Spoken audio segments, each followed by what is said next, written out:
بسم اللہ الرحمن الرحیم۔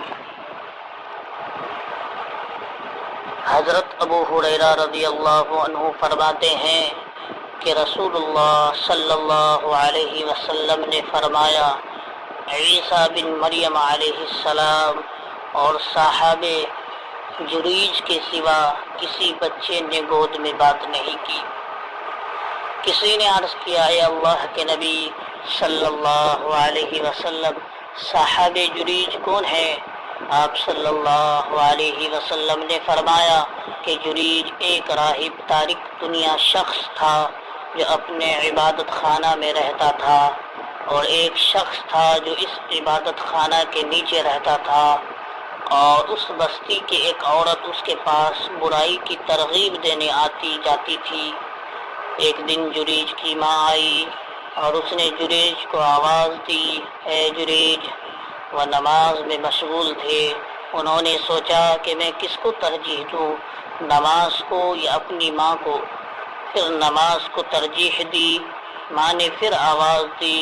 پھر انہوں نے سوچا کہ نماز کو ترجیح دوں یا ماں کو؟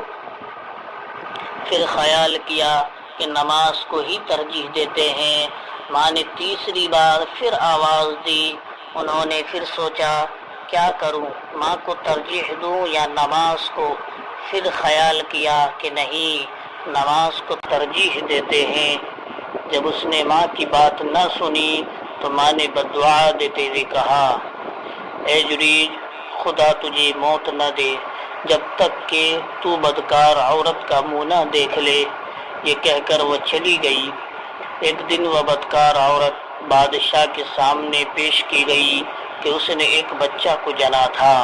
بادشاہ نے اس سے پوچھا، یہ بچہ کس کا ہے؟ اس عورت نے کہا، یہ بچہ جریج کا ہے۔ بادشاہ نے پوچھا، اس راہب جریج کا ہے جو عبادت خانے میں رہتا ہے؟ اس نے کہا کہ ہاں۔ بادشاہ نے حکم دیا، اس راہب کا عبادت خانہ گرا دو اور اسے میرے پاس لاؤ۔ چنانچہ لوگوں نے کلہاڑیوں سے اس کی عبادت خانہ کو توڑ توڑ کر گرا دیا اور جریج کی گردن میں رسی ڈال کر چل پڑے۔ راستہ میں بدکار عورتوں کے پاس سے گزر ہوا تو ان کو دیکھ کر مسکرائے، اور وہ عورتیں تمام لوگوں کے سامنے اس کو دیکھ رہی تھی۔ بادشاہ نے کہا کہ یہ عورت کیا کہہ رہی ہے؟ جریج نے کہا کہ یہ کیا کہہ رہی ہے؟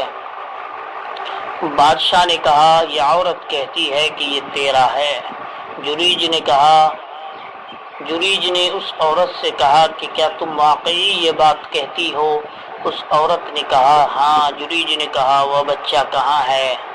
لوگوں نے کہا، وہ بچہ یہی ہے جو اس کی گود میں ہے۔ جریج اس بچے کے طرف متوجہ ہوئے اور اس سے پوچھا کہ تمہارا باپ کون ہے؟ بچے نے کہا، گائے چرانے والا۔ روایت البخاری و مسلم۔